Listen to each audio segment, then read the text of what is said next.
समस्त को studio बेजेसा channel को स्वागत पे आज वीडियो में आलोचना करवा जुक्त 2 बोर्ड परीक्षा पॉलिटिकल साइंस आपर सिलेबस पे सिलेबस बहुत इंपोर्टेंट सिलेबस जाना दरकार और सिलेबस भितर कौ भाव में क्वेश्चन आसूँ मुझे बर्तमान प्रीवियस क्वेश्चन सहित आपको सिलेबस कंपेयर करके देखदेवी जे कौ भाव में सिलेबस क्वेश्चन आसूँ सिलेबस को जो पे प्रॉपर वे पढ़ीदे से पे 100 आउट ऑफ 100 भी रखिपारे ए कौन सन्देह ना पे देखो पे आपर 5टी यूनिट रोचे 5टी यूनिट आपर फास्ट यूनिट रोचे डेमोक्रेसी और पार्टी सिस्टम ये पार्टी सिस्टम आपर इंटरनाल पड़ो एवं बोर्ड एग्जाम रे पड़ो ना इंटरनाल आपने पार्टी सिस्टम एवं डेमोक्रेसी पढ़ीदे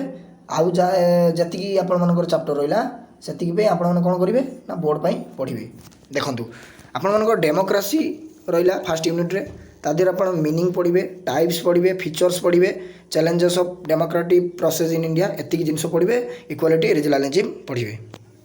एतिक आप पढ़े टोटाली एतिक एवं पार्टी सिस्टम रे एतिक पढ़े मीनिंग पढ़े तार टाइप्स पढ़े वन पार्टी डोमिनेंस पार्टी एसबू पढ़े एवं रीजनल पार्टी पढ़े देखूँ तापर आप फेडरलिज्म इन इंडिया रे पढ़े फीचर्स सेंटर स्टेट भितर relation recent trends in India federalism एतिक जिनस फेडरलिज्म स्टेट रे पढ़े तापर देखूँ आपण मैंने लोकल गवर्नेंस इन इंडिया तादेर रूराल पढ़े अर्बान लोकल बॉडीज तार कंपोजिशन एवं गठन कार्य ए जिनस गुड़ी को पढ़े लोकल गवर्नेंस रे चैलेंजेस ऑफ नेशनल बिल्डिंग रे सही बड़ी तांकर चैलेंजेस कौन रोची कास्टिज्म रोची कम्युनालिज्म रोची टेररिज्म रिजनलिज्म एतिक जिनस आपने पढ़े देखूँ तापर आसला contemporary issue in India popular movement women movement environment protection movement एतिक जिनस आपने पढ़े इंडियन फॉरेन पॉलिसी रे कौन पढ़े तार बेसिक फीचर पढ़े इंडियन नेबर्स चीन चाइना एवं पाकिस्तान चीन विषय पाकिस्तान विषय पढ़े किंतु बहुत बही पे बांग्लादेश विषय दिखाई किंतु देखो सठिक सिलेबस पूरा चीन एवं पाकिस्तान तांको भितर रिलेशन पढ़े तापर आपण इंटरनेशनल ऑर्गेनाइजेशन रे जनरल असेंबली पढ़े सिक्योरिटी काउंसिल पढ़े इंटरनेशनल कोर्ट ऑफ जस्टिस पढ़े एतिक जिनस आपने वर्ल्ड बैंक एवं IMF इंटरनेशनल मॉनेटरी फंड पढ़े तापर changing dimension security in contemporary world traditional non traditional human security global poverty inequality health एतिक जिनस आपने पढ़े एनवायरमेंट एंड नेचुरल रिसोर्सेस एठी आपने कौन पढ़े ग्लोबल एनवायरमेंट पढ़े एनवायरमेंट पढ़े डेवलपमेंट एनवायरमेंट पढ़ले ग्लोबल वार्मिंग पढ़े एवं क्लाइमेट चेंज पढ़े एतिक जिनस देखो पे ग्लोबल वार्मिंग टिके रुहतु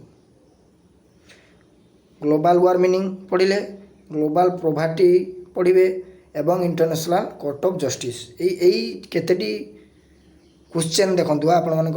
पूरा सिलेबस रु आसीथिला एवं सबू क्वेश्चन आपण सिलेबस रु आसीबो देखो पे ग्लोबल वार्मिंग सिलेबस अच्छी ग्लोबल वार्मिंग ग्लोबल पॉवर्टी एवं देखो डिजार्मामेंट पढ़े एवं इंटरनेशनल कोर्ट ऑफ जस्टिस देखो पूरा सिलेबस अकॉर्डिंग क्वेश्चन गुड़ी आसूँ पे सिलेबस अकॉर्डिंग जो पे भल भाव में पढ़े ना पे 100 आउट ऑफ 100 रखिपारे समस्त सांग मानू शेयर करूँ भिडियो टी पे कहीं से भी जानवा दरकार एवं आपण मैंने कमेंट मतामत दिंतु आपर आउ केउ सब्जेक्टर सिलेबस दरकार मुझे विषय भिडियो आनी एवं तार क्वेश्चन भी आपण मानू पूरा देखी जे सिलेबस अकॉर्डिंग क्वेश्चन आसूची एवं चैनल टी जदि पे सब्सक्राइब करना सब्सक्राइब करूँ जहाँफल कि आपण मैंने यही इनफॉरमेशन वीडियो पाइपर एवं जुक्त 2 क्लास बहुत शीघ्र आम आरंभ करवा सिलेबस गुड़ी को डिस्कसन कर दिए तापर आपर यूनिट वाइज आप प्रैक्टिस करके जीवा पिला माने एवं 100 आउट ऑफ 100 रखा एग्जाम रे पिला माने